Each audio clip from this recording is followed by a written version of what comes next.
Hello friends, आज मैं आपको बताऊंगा कि पशुओं को दवाई देने का सही तरीका। यदि आप अपने पशुओं में दवाई देने का यदि सही तरीका यदि जान लेंगे तभी आपके पशु में फ़ायदा होगा, अन्यथा आपके पशु में भारी नुकसान भी उठाना पड़ता है। यदि आपको सही तरीका पता नहीं है, सही विधि यदि पशु में पता नहीं है, यदि उस विधि से यदि सही तरीके से यदि आप अपने पशुओं को दवाई नहीं देंगे तो उसकी वजह से आपके पशु में बहुत ही ज़्यादा भारी नुकसान उठाना पड़ता है। तो आज की वीडियो सभी पशुपालकों के लिए बहुत ही ज़्यादा ज़रूरी है। प्रॉपर नॉलेज आपको इस वीडियो के अंदर मिल जाएगा कि किस तरीके से कौन सी दवा, जिस प्रकार से टेबलेट बोलस है किस तरीके से दे रहे हैं, लिक्विड किस तरीके से दे रहे हैं, जेल है वो किस तरीके से दे रहे हैं, तभी आप अपने पशु में अच्छा बेनिफिट ले सकते हैं। अन्यथा फ़ायदे की बजाय इस तरह की दिक्कत हो जाएगी कि आपका पशुओं का नुकसान भी हो सकता है। कई बार तो इस तरह की दिक्कत देखने को मिलती है कि कई पशुपालक इस तरह से दवा पशुओं को पिला देते हैं, उसकी वजह से पशुओं की डेथ भी हो जाती है। तो वह किस कारण होती है वह भी आज की वीडियो के अंदर मैं आपको पूरी डिटेल से बताने की कोशिश करूँगा। वीडियो जरूर लंबी हो सकती है लेकिन स्किप करके मैं देखना, पूरा देखना। इस चैनल पर अभी नए आए हैं या पहली बार जुड़े हैं तो पहली बार चैनल को जरूर सब्सक्राइब कर लें,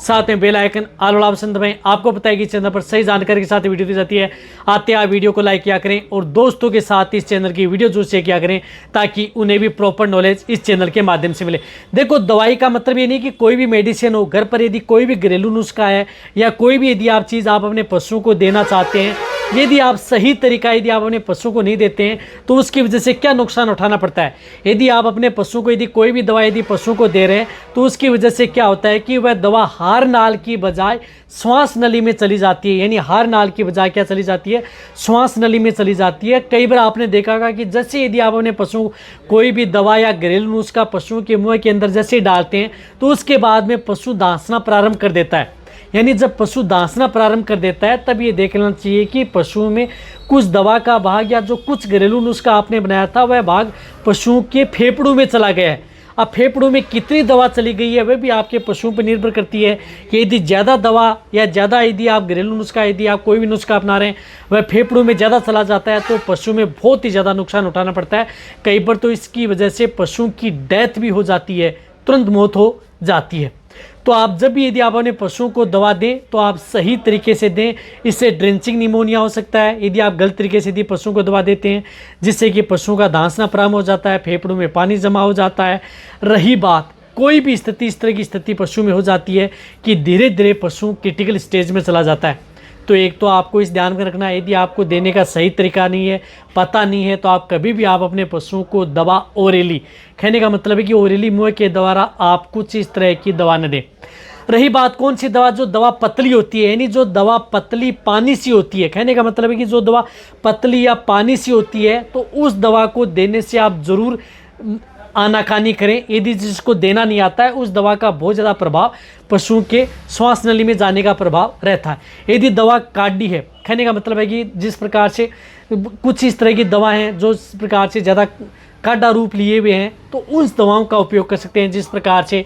ये जेल आती है, जिस प्रकार से कैल्शियम की जेल है, कैल्शियमस जेल है या अदर जेल होती हैं, वो क्या करते हैं कि आप अपने पशु को यदि दे रहे हैं तो इससे क्या होता है कि आपका पशु में ड्रेंचिंग होने के कम चांस बने रहते हैं। ये सांस नली में कम जाती है, आहार नाल में जाती है, क्योंकि इसकी डोज भी इसी तरह से बनी होती है। कोई भी पशुपालक है इस तरह की जो लंबी गर्दन की जो कोई भी जो आती हैं उनको आप आराम से आसानी से दे सकते हैं। तो सबसे पहले तो आपको क्या करना है कि जब भी यदि आप दवा दें तो अपने पास कुछ इस तरह की जो बोतल आती हैं वह बोतल आप अपने पास रखें। जिस तरह से कोई कैल्शियम की जेल होगी या कोई डाइजेशन की जेल होगी, अदर जेल रहती हैं, वह अपने पास रखें। और जो भी यदि दवा यदि आपको देनी है इनमें आपको घोलें और फिर आप अपने पशु को क्या करना है कि मुँह को ऊंचे करना है।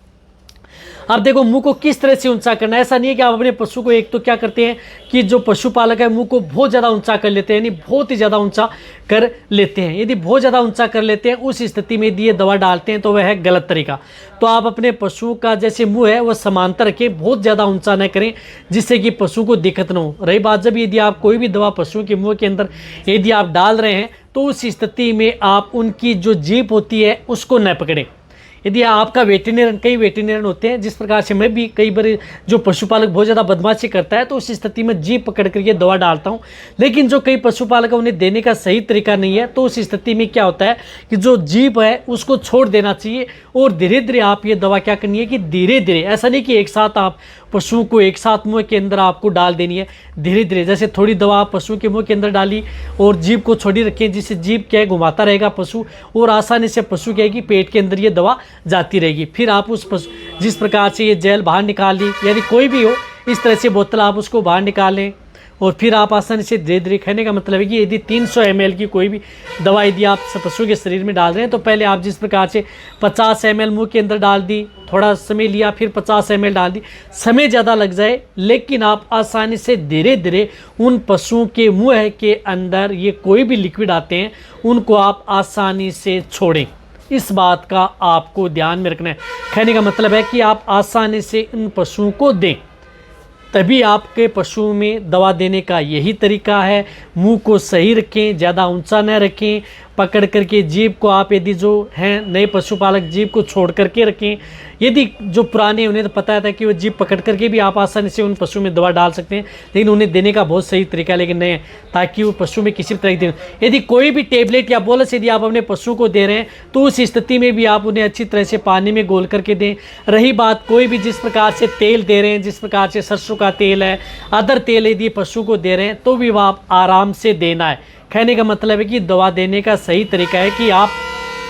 या कोई भी बोलस यदि आप अदर पशुओं को दे रहे हैं, जिस प्रकार से बोलस है तो आपको क्या करना है कि उन्हें अच्छी तरह से कूट लेना है, पानी के साथ घोल लेना है। वैसे डायरेक्ट यदि आप ओरली देना चाहते हैं ओरली, अन्यथा आप इस तरह की कोई भी बोलस व पाउडर होते हैं वह लगभग पशु वाला क्या करना है कि आपको गुड़ की डली के साथ मिला करके पिंडा सा बनाना है। यदि आपको यदि सेफ रखना है, यदि कोई भी पशुपालक है यदि वो डर रहा है किसी भी तरह की दवा देने से, जो भी कोई पाउडर है या कोई टेबलेट है उनको पानी में घोल करके यदि आप देने से बचना चाहते हैं तो आपको सेफ तरीका ये है कि आप उनको गुड़ की डली के साथ मिक्स करके पिंडा सा बना करके आप उनके मुंह के अंदर आप आसानी से डाल सकते हैं, यानी मुंह के अंदर आप आसानी से छोड़ सकते हैं। वह क्या होता है कि सेफ तरीका होता है, उससे किसी भी तरह की कोई दिक्कत आपके पशु में नहीं होती है, लेकिन उनके साथ आप पानी ऐड करके नहीं देना है। तो जब तक यदि आप सही तरीके से यदि आप अपने पशुओं को दवा देंगे तो आपके पशु में बेनिफिट मिलेगा। गलत तरीके से दवा देंगे तो आपके पशु में कई बार फायदे की बजाय नुकसान कर सकती है, पशु की जान जा सकती है, ड्रेंचिंग निमोनिया हो सकता है,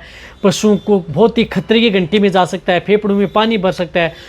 स्वेलिंग सूजन आ सकती है, यानी दिक्कत पशु में बहुत ज़्यादा हो सकती है। तो इससे का मतलब जो मैंने आपको तरीका बताया उस तरीके से दें। कोई भी टेबलेट और पाउडर यदि आप अपने पशुओं को देना है तो उसका पिंडा बना करके, यानी पिंडा बना करके बाजरे के आटे के पिंडा बना लिया, गुड़ की डली के साथ मिक्स कर लिया, थोड़ा सा पिंडा बना करके उन पशुओं के मुंह के अंदर दे दिया तो वह ज़्यादा सेफ रहता है, यानी सुरक्षित है, कोई नुकसान आपके पशु में नहीं करेगा। कोई भी लिक्विड यदि दवाई यदि आप अपने पशु को दे रहे हैं तो वह धीरे धीरे आप अपने पशुओं के मुँह के अंदर छोड़नी है, तभी आप अपने पशुओं के लिए सेफ रहेगी। हालांकि बहुत इस तरह की कंपनियां हैं जो कुछ इस तरह की दवा जो जेल बनाती हैं, कैल्शियम जेल है या कुछ इस तरह की टॉनिक आते हैं जो लंबी लंबी गर्दन वाले बनाते हैं, तो वो इस तरह से बनाते हैं कि यदि आप डोज यदि आप पूरी भी कर लेंगे तो भी वह डोज उतनी जाएगी जिससे कि आपके पशु में ड्रेंचिंग ना हो।